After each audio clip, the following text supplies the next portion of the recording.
នេះចង់បង្ហាញបងប្អូនតែឈុត M60 សុទ្ធបាទអញ្ចឹងសម្រាប់ពិសេសសម្រាប់បងប្អូន M60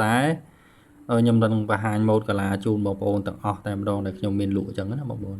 ហើយសម្រាប់កង់ទី1ដែលខ្ញុំបង្ហាញបងប្អូននេះគឺកង់ Mathairon កាឡាខ្ពស់បាទដែលជាផលិតផលរបស់ប្រទេសកូរ៉េមាន10ភ្លីបងប្អូនសម្រាប់កង់ហ្នឹងងាយស្រួលប្រើទាំងក្នុងទឹកទាំងលើគោកបាទរត់ត្រាក់ទ័របងរត់ស្រួលព្រោះកាឡាវាកម្មញឹកណាបងប្អូនហើយចំណែកឯកង់ទី2នេះគឺជាកង់ Tractor Thairon ដូចគ្នាកាឡា620ដែលជាកាឡាស្តង់ដារទូទៅរបស់ Tractor បាទប្រើបានទាំងដីចកាដីស្រែអីមិនរើសសន្តានដីទេសម្រាប់កង់ហ្នឹងណាបងប្អូនហើយចូលដល់កង់ទី3បាទកង់ទី3នេះគឺជាកង់ NDO អញ្ចឹងកង់ NDO នេះបងប្អូនស្គាល់ច្រើនហើយម៉ូដកាឡាកង់នេះគឺម៉ូដកាឡា M បាទរង្វង់16928ដូចគ្នាតែខ្ញុំដូចជាមានអារម្មណ៍ថាវាដូចជាពទាតូចជាង R2S នេះតិចបងប្អូនអញ្ចឹងហើយចំណែកកង់មួយទៀតដែលនៅចិត្តហ្នឹងគឺ Amor កាឡា R2S បាទម៉ូដកាឡាស្តៀងគ្នាបងប្អូនដាក់ចិត្តគ្នាសឹងតែច្រឡំគ្នាបាទពីរនេះគាត់ថាសាច់កង់របស់ Amor នេះវារៀងរឹងជាង NDO បន្តិចបាទអញ្ចឹងសម្រាប់កង់នេះជាកង់ម៉ូដកាឡាកង់ក្រោយបងប្អូនសម្រាប់កង់អូតានីគឺស្អែកនេះដាក់ទៅខាងកាចេះមកគូនេះគឺដាច់ស្តុកហើយបងប្អូនដែលមានកង់អូតានីហើយបាទហើយចំណែកឯកង់ខាងមុខវិញកង់ខាងមុខវិញគឺជាកង់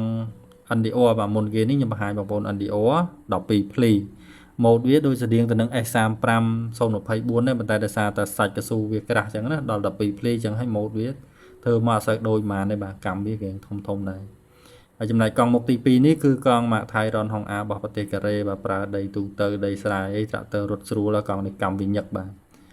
ហើយអត់សូវខ្ពស់ប៉ុន្មានទេហើយចំណែកកង់មុខទី3នេះវិញគឺ Amor កាឡា R1N 12ភ្លីបាទប្រើលើដីថ្មីដីព្រៃដីចកាដីស្រែដីបានទាំងអស់បាទ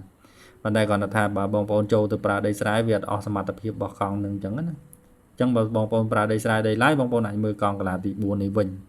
កាឡាទី4នេះគឺជាកាឡា Amor 8ភ្លីបាទ R1W ប្រើលើសន្តានដីស្រែគឺរត់ស្រួលមែនតើព្រោះកាឡាម៉ូដនេះគឺម៉ូដកាប់កាឡាកាប់បងប្អូនដូច S35 024អញ្ចឹងកង់ហ្នឹងអញ្ចឹងសម្រាប់ម៉ូដកាឡាទាំងអស់នេះតើបងប្អូនចាប់អារម្មណ៍ម៉ូដកាឡាមួយណាដែរឬក៏បងប្អូនកំពុងតែប្រើម៉ូដមួយណាដែរជួយខមមិនឲ្យខ្ញុំបានដឹងផងបាទអរគុណជំរាបលាបងប្អូន